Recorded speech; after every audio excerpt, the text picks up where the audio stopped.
Hi everyone, it's Matt, and this is my morning monologue. Okay, so many years ago, when my daughter Una was really little, we had tickets for the theater. We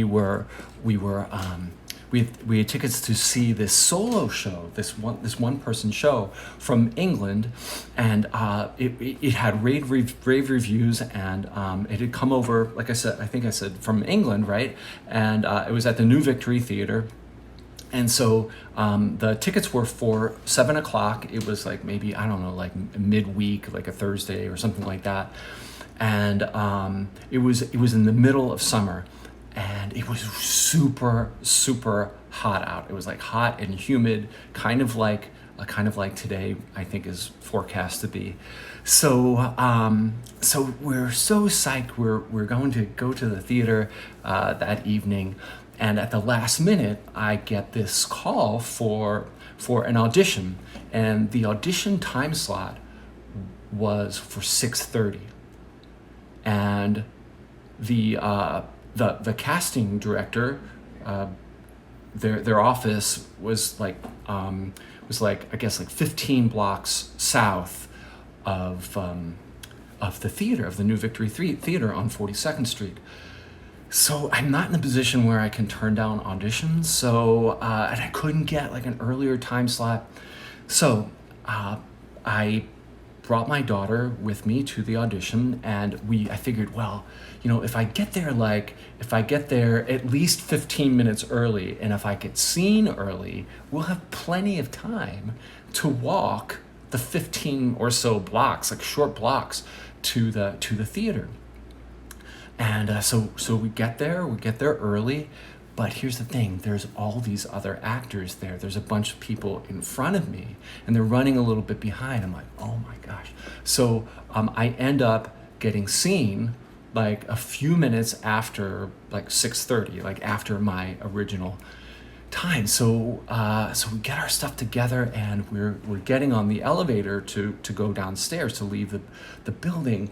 And I look to my left out the window, which faces toward New Jersey, and I see this like wall of darkness just like coming across the sky, this like wall of like really dark clouds just like rolling. I'm like, oh my gosh, there is going to be a thunderstorm. Sure enough, we get downstairs, and we're completely unprepared, right? We're just kind of dressed up for the theater. We're so unprepared for this. And as soon as we get outside the door, boom, like thunder, lightning, and all the clouds open up and just torrential downpour like nobody's business. We're standing there like, oh my gosh. And I figure, all right, we'll jump in a cab. But like everybody's jumping in cabs. There's no cabs. There's actually like, there's like a kind of a traffic jam too. Like that was not an option. So I'm standing there, and I'm like, oh my gosh, the curtain's gonna be in like 20 minutes or so. Oh man, we're not gonna make it. And like I said, we couldn't walk because we would be drenched, and there's air conditioning in the theater. We'd be cold. My daughter might get sick or whatever. And I'm looking for like, is there a place to buy an umbrella? And I can't see any place to buy an umbrella. It's all like these sort of like wholesale fabric, like bolts of fabric stores. I'm like, oh no. So I'm standing there, and then I remember upstairs in the waiting room of the casting office, there was a bucket of umbrellas. And I was like sort of presented with this moral dilemma, like what do I do? So I thought, I'm gonna go up and steal an umbrella. I'm gonna take an umbrella, right?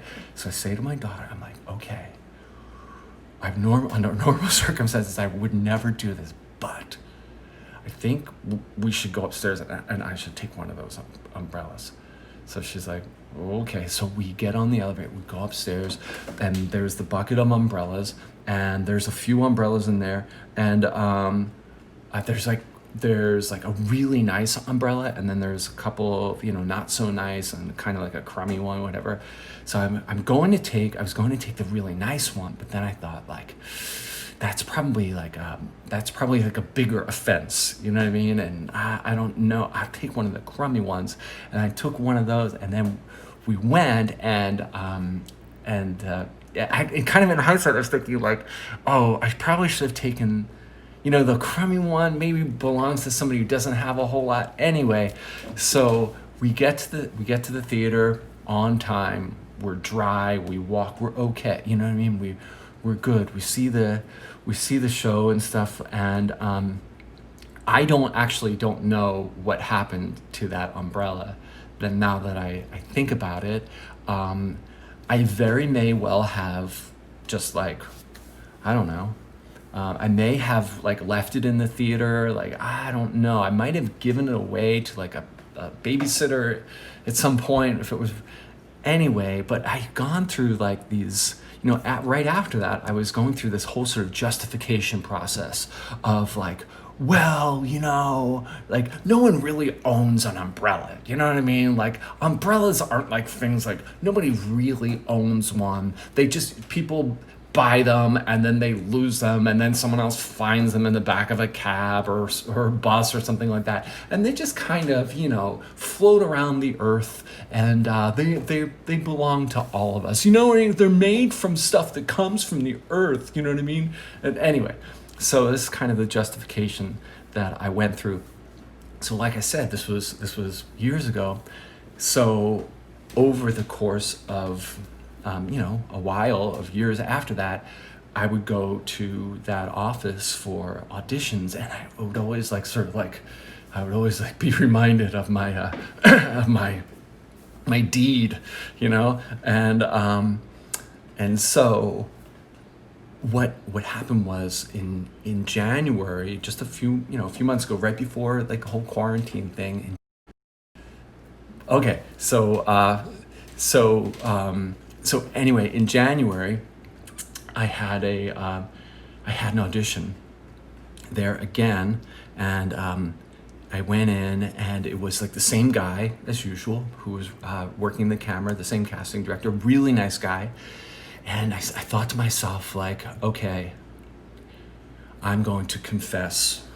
I'm going to tell what I did. I'm going to confess. The time has come. It's weighed on my conscience for whatever, amount. And so I do my audition, and then right afterwards, we're still in the room and everything, and I go, oh yeah, that, like, that bucket of umbrellas. Yeah, well, a long time ago. And I tell him the whole story, and I present, my dilemma to him and what I did, and I apologize, whatever. And he says, oh, but don't worry, that's what they're for. He's like, those are, like, umbrellas that people left here, and so we put them in that bucket so that people like you, like, if you need an umbrella, you could just grab an umbrella. I was like, what? You mean all these years I've been walking around with that, with this guilt or whatever? And he's like, yeah, no big deal. Don't worry about it. And so I was like, oh wow, cool. So there you go. You know what I mean? Great story, Matt. Classic Matt. But actually, there's a footnote to this, and the footnote is that, I'm really glad, like, I feel good knowing that no one was left, without an umbrella. Like, no one came out and was like, where's my umbrella? And then got soaked. Maybe they had a child or whatever. Like, I'm glad that didn't happen. But I still don't think it lets me off the hook. What do you think? Talk amongst yourselves. Thank you so much.